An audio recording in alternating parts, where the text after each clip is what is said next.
It's the NBA Finals, and Game 1 has just become ground zero. The battle is on, and it really means war. And here to help us break down the first face-off is NBA superfan Neon Man. Hello, what's up?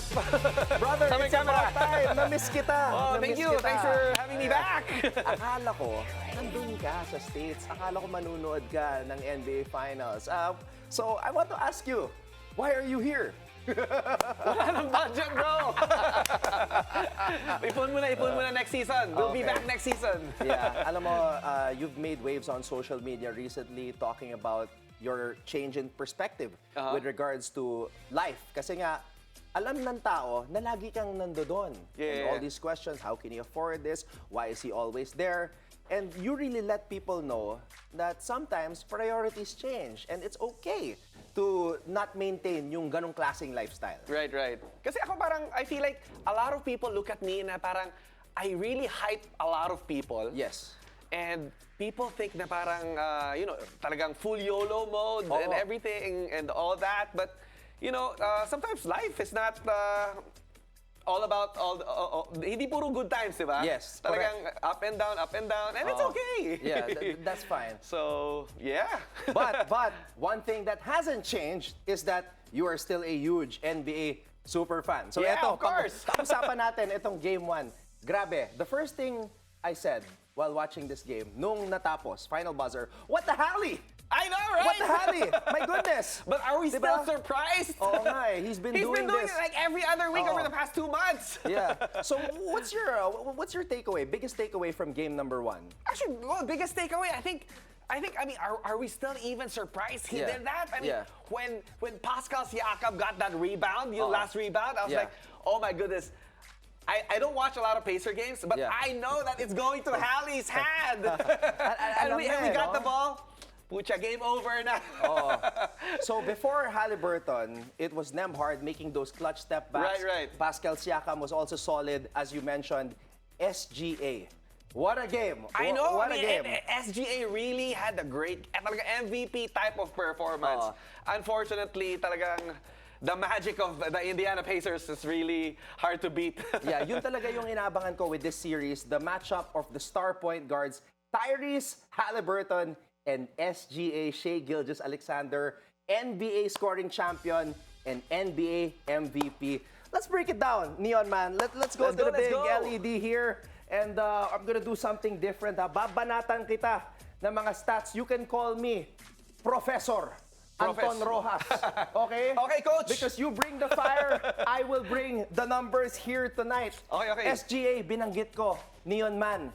One of the highest scoring debuts in the history of the NBA. We're talking about Allen, the answer Iverson. We're talking about George Mikan. Pero yung 38 points ni Shai Gilgeous-Alexander, one of the best scoring debuts in NBA Finals history. But you remember 2001, Allen, the answer Iverson. This was against Kobe Bryant. This was against Shaquille O'Neal. 48 points, nanalo sila. And then SGA, after George Mikan, 38, natalo naman against Indiana. Kaya nga eh.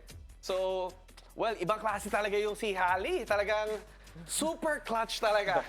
Ibang out of this world. Parang it's never been happened. Like every series meron siyang ganitong type of performance. I know, and you know what's crazy? This is the first time this has happened in 183 games. When teams are trailing by more than 9 points, anong iisipin mo? Tapos na to. Tapos na ang boxing. 9 points eh. Less than 3 minutes. Paano mo hahabulin yan? And in 183 games, the one team that was able to complete a comeback since the NBA Finals in 1971, Indiana. Kaya yung sinabi mo kanina, tama, Neon Man eh. Nagugulat pa ba tayo? Kaya nga, etong stats na to, every other week, nakikita ko to eh. Hindi na surprising eh. And what about the comebacks, okay? Let's talk about the comebacks. Every round, may comeback itong Indiana Pacers. Tyrese Halliburton has hit 4 game-tying or go-ahead shots in the final 5 seconds of a game in these NBA playoffs. Let's start with the Milwaukee Bucks. Grabe, remember that game? Yung si Gary Trent He was on fire, kaya lang he bobbled the ball. Tignan mo tong score na to. Yeah. 34.7 seconds to go, lamang ng 7, tapos na yan.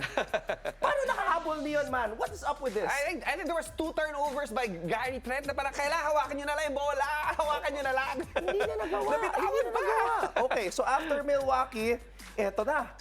Cleveland, number 1 team. Akala nila, wala.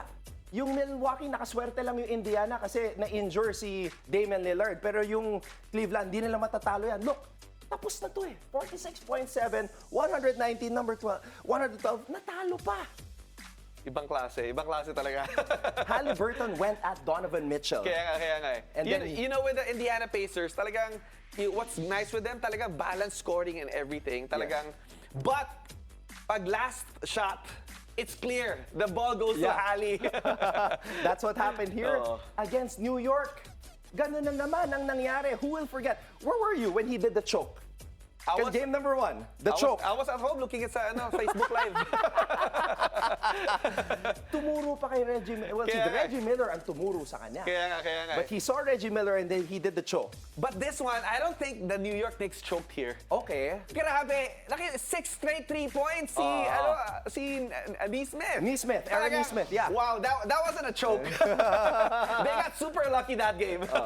And then, eto yung pinaka-recent Neon Man today. Okay, game number 1 of the finals. Let's take a look at the score. With 2 minutes and 36 seconds left, bam! Look at that, 108-99. Dito nagtapos. Are we even surprised?